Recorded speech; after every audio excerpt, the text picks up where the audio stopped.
Breaking news చూస్తున్నాం. కుక్కట్పల్లి సహస్ర హత్య కేసులో దర్యాప్తు ముమ్మరం చేశారు. ఒక అనుమానితుడిని అదుపులోకి తీసుకున్నారు పోలీసులు. అయితే 10 ఏళ్ల బాలికను హత్య చేసిన దుండగుడు సంజయ్ అనే వ్యక్తిని విచారిస్తున్న పోలీసులు అతనైతే అదుపులోకి తీసుకున్నారు. కిచెన్ లోనే కత్తితో హత్య చేసినట్లు గుర్తించారు. దర్యాప్తులో వెలుగులోకి వస్తున్న సంచలన విషయాలైతే పోలీసుల దర్యాప్తులో వెలుగులోకి వస్తున్నాయి.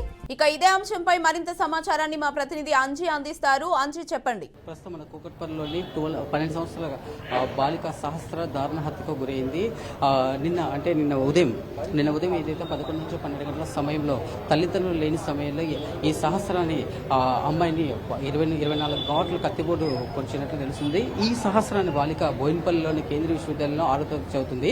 అంటే నిన్న తల్లిదండ్రులు ఎవరు లేని సమయంలో ఒక దుండగుడు ఇంటికి సమీపంలో ఒక వ్యక్తి సంజయ్ అనే వ్యక్తిని అనుమానించగా పోలీసులు దర్యాప్తు చేస్తున్నారు. అంటే ఎవరైతే ఇంటి దగ్గర ఉన్న వ్యక్తి ఈ హత్య చేశాడో, ఎందుకంటే ఎంత కిరాతకంగా అంటే 24 కత్తిపోట్లు పొడవడానికి దారుణంగా కనిపిస్తుంది. అంటే ఏంటంటే మనం చూస్తున్నాము, ఎక్స్క్లూజివ్గా విజువల్ చూస్తున్నాం, బీఆర్కే న్యూస్ చూస్తున్నాము. ఈ బాలిక 2nd ఫ్లోర్లో ఉంటుంది.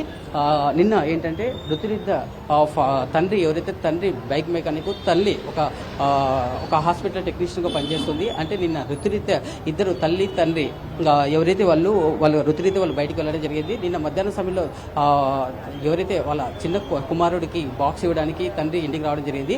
ఆ సమయంలో ఇంట్లో తలుపు గడిపెట్టడం జరిగింది.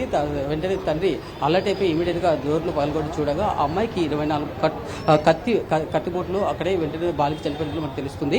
అంటే ఇంత దారుణ ఘటన కూకట్పల్లి పరిధిలో స్థానిక కలిసివేస్తుంది. మనం చూడొచ్చు, ఎక్స్క్లూజివ్గా విజువల్ చూడొచ్చు. ఈ బాలిక ఇదే బిల్డింగ్లోనే 2వ ఫ్లోర్ నివసిస్తుంది. అంటే ఇతనికి ఈ పాపకి ఇంటి దగ్గరలోనే సంజయ్ అనే వ్యక్తి మీద అనుమానం ఉన్నట్లు పోలీసులు అదుపులో తీసుకున్నారు. సంజయ్ అనేది అదుపులో తీసుకొని విచారిస్తున్నారు. స్థానిక పోలీసులు, క్లూస్ టీము, పోలీస్ శాఖ కొంతమంది అధికారులు ఇక్కడికి రావడం జరిగింది. దీని మీద కేసు దర్యాప్తు చేసి వివరాలు వెల్లడించే అవకాశం ఉంది.